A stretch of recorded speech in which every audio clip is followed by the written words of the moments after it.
that, we need young girls to see us on TV. We need to have, players wanting to pick up a rugby ball and take part in this game because they can see it's accessible and it's available to them. And the more we get of that, then the game can kind of keep taking care of itself on the pitch. You're listening to the MatchKitCast with me, Ben Karpinski, bringing you closer to the athletes on the MatchKit.co platform. Hello and welcome again to the MatchKitCast, hosted by me, Ben Karpinski. Today's guest is a Harlequins and England rugby legend. She's been capped 84 times for the national team, 4 Rugby World Cups, resulting in 3 finals and a 2014 winners medal. In 2013, she went to the Rugby Sevens World Cup, and she is a Six Nations champion. It is the one, the only, Rachael Burford. Rachael, thanks for joining us today. Hi, thanks for having me on. I'm excited to chat to you. Yeah, I've really enjoyed kind of doing some research around your story. Like with most Match Kit athletes, we've got such a great variety of people who've done so much in the sport. And something that I always love picking up on the sort of research that I do for these podcasts is the genuine love for the sports that are chosen and the genuine zest for just going further and doing more. So the question I have to start with all our athletes, where did it all begin for you in the sport of rugby? Well, I was really fortunate. I came from a rugby family, so my mum played, my dad played, and my sister played. So I kind of grew up watching my mum and sister go one direction and play rugby, and watch my dad the other, and I just kind of wanted to follow suit. So as soon as kind of the age grade allowed in England, I was straight into the sport and never looked back. And that was it. There was no football, there was no other sports, it was just rugby. Yeah, it was, well, I mean, I dabbled in dance a little bit, but I mean, I'm not sure it was dance at that age, but that was the only other thing that I was doing after school. That I had no interest in football, cricket, netball, hockey.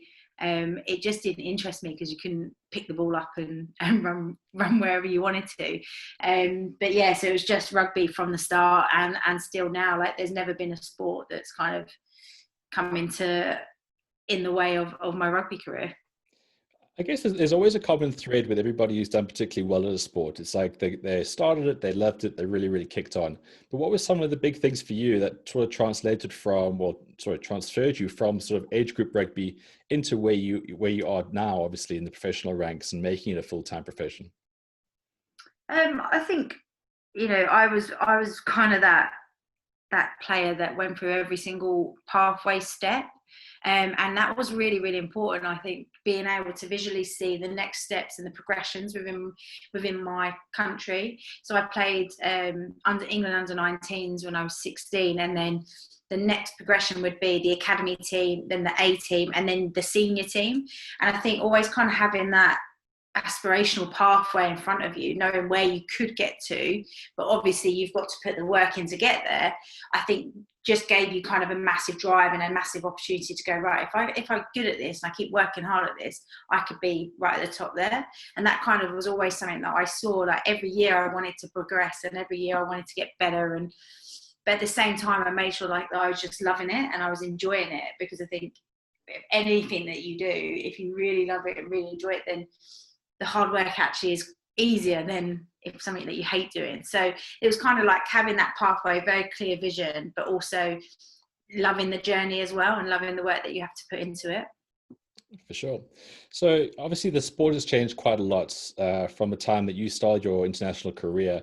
What are some of the things that you have seen change in women's rugby from obviously your younger days to where you are now? Well, I think that the easy comparison to do is my first ever cap was at 2006 World Cup in Canada. And I don't think anybody, not even really in the rugby world of people, really knew that World Cup was happening. I certainly didn't know as a young aspiring rugby player about the one before that. And then you fast forward to like 2010 when it was held in England. We had record crowds, record audiences. We sold out the Stoop for the final. And then you fast forward again, 2014, again, records on TV, figures reaching in the millions of people watching, new sponsors coming in, broadcasts.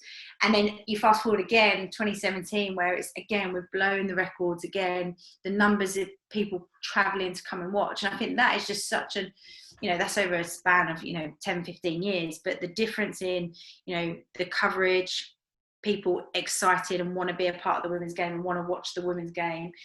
It's just, it's so far apart from my first ever cap, and kind of nobody really knowing what we were doing. There was a bank, I think, where we had a few supporters sitting on, and then I run out in 2017 where, the stadium is full and everybody knows about it. It's on primetime TV here in the UK. Just kind of that interest, that alone is just a part of how much the game has moved along. Obviously, with the men's teams always, very close by in your career, what have been some of the really sort of big things that you've learned from your male counterparts throughout this sort of progression that you have made in your career? Well, I think we are behind the men's game, but what we've done, and actually COVID's been a really valued help for that in terms of getting back to rugby. So they've obviously gone through stage 1, stage 2, and what's allowed us to do is actually accelerate that process and understand it more and come out the other side, having learned their wrongs. So I think what we've tried to do over the years of us slowly going into professionalism is learn from the men's game, learn what went wrong, learn some of the things that went really good for the men's game and how it progressed and how they moved it along, and take them and put them into our own programs. There are a lot of things that are not similar at all, and we have to take our own path with things. But sure, there's also lots of bits that we can just learn upon. And I think understanding professionalism and what that looks like, you would start there because of how long the men have been in the professional game. They've gone similar to how we have, where everybody's amateur, then we kind of went a little bit semi-professional, and now it's fully fledged professional in the international side of things. And the clubs are on the verge of semi-international and semi-professional. So I think it's learning those lessons about, what they've done before, what's worked, what hasn't worked, and then how we can implement it into our programs to almost, try and accelerate a couple of years, so we're not learning things as we go. We can touch in with them about how to ensure that our program's going in the right direction. What are the kind of things that, you mentioned there? What are the kind of things that you would like to see more of happening in the women's game to make those sort of key accelerations? In order to get,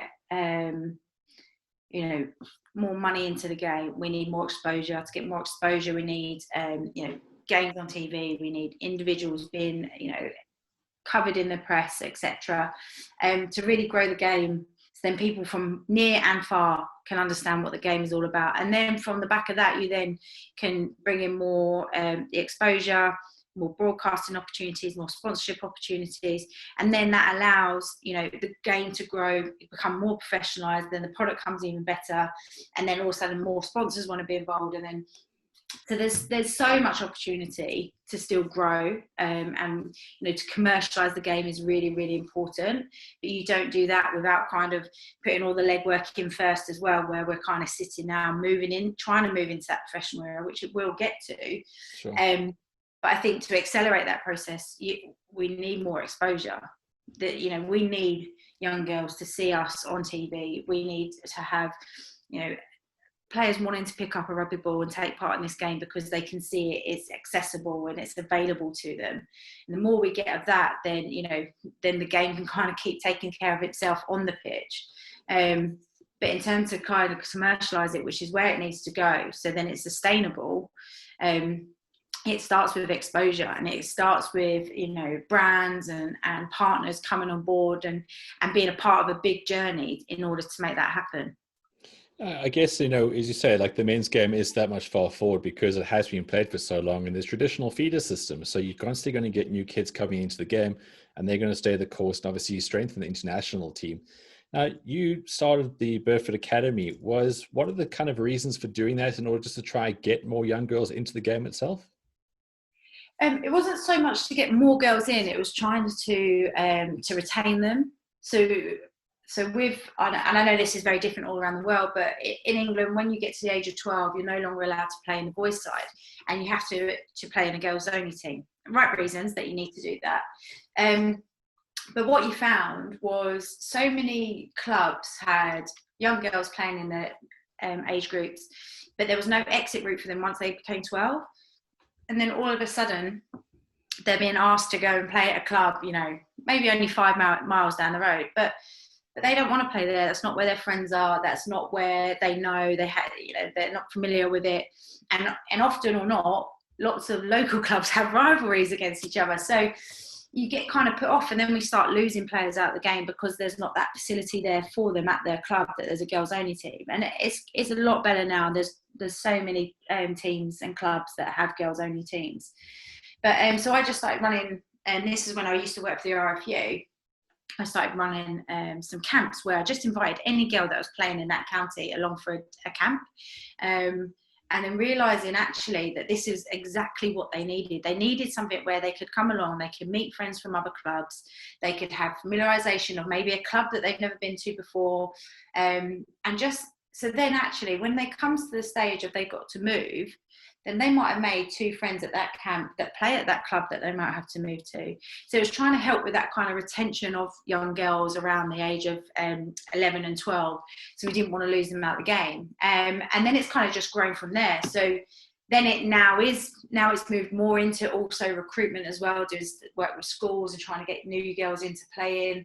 But also just giving, if I was a 12-year-old and I got to go along to a camp where an international could, give me a little bit of a heads up, then I would love that opportunity. And I noticed that there was just nothing out there for girls only. Lots of the Premiership clubs do some girls only camps, and there's a few other organisations, but there was nothing really specific just for girls.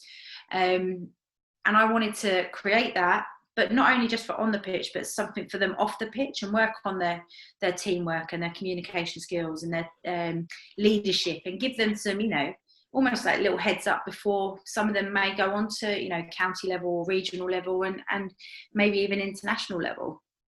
Yeah, I think on that, just the part of recruitment nowadays, the game of rugby, I think that every sport nowadays is struggling to some degree with either getting new audiences or just retaining kind of market share as things, the rise of esports, and obviously kids aren't maybe as active as they used to be. What would be your sort of motivation for parents or kids in general to kind of get them into rugby rather than perhaps going for the more sort of modern routes, the lot more sort of sedentary and less obviously social in that respect? Well, I think rugby kind of speaks for itself. There's one thing about what it can do for you physically, keep you fit and healthy and thriving in that way. But what rugby gives you off the pitch, in terms of your discipline, the family that you create outside of your immediate family, all the lessons that sport can teach you, teamwork, the spirit of the game, sportsmanship.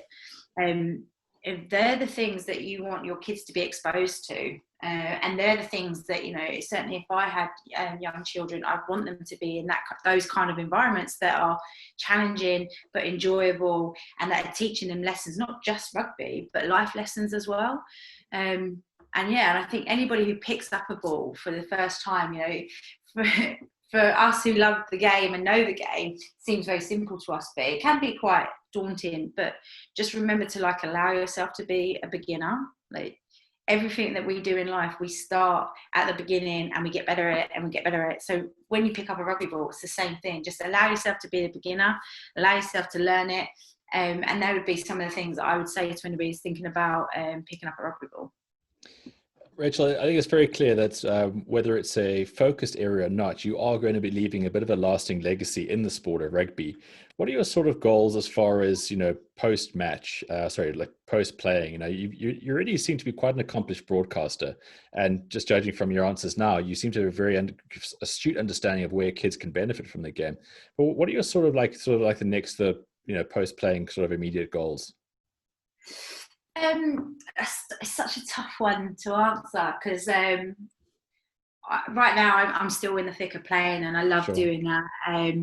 But what I'm trying to do is just make sure that I've got really good experience across the game, because I know for a fact that when I do finish playing physically, I definitely want to stay in the game in some way.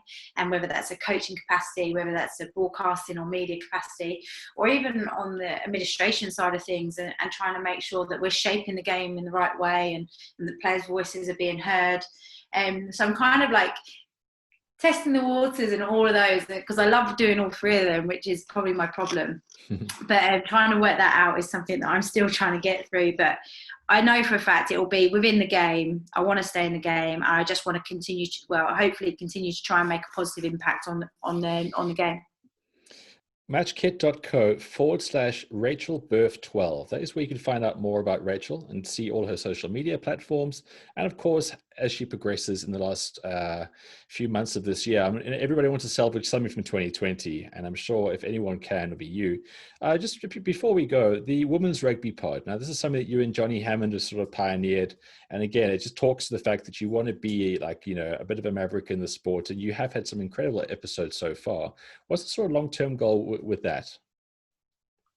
I mean, the original form, a bit like the Burford Academy, there's something there's just not out there at the moment. There's nobody talking weekly about women's rugby, bringing the news, bringing the stars around. And I talk about that exposure. Well, the Women's Rugby Pod brings that exposure. We have the best players in the world, the coaches, administrations, talking about the game, the issues, the positives, the negatives, the what next. And we really want it to be that platform where, if people need to know something or find information, then they can find it on the Women's Rugby Pod. Or if we've got a player from overseas, whether that's, New Zealand, South Africa, or, we had players from Malaysia on, we want people to hear stories from all around the world, because I think we can get quite lost in our own world, in our own bubble, and actually hearing stories from around the world is really, really important.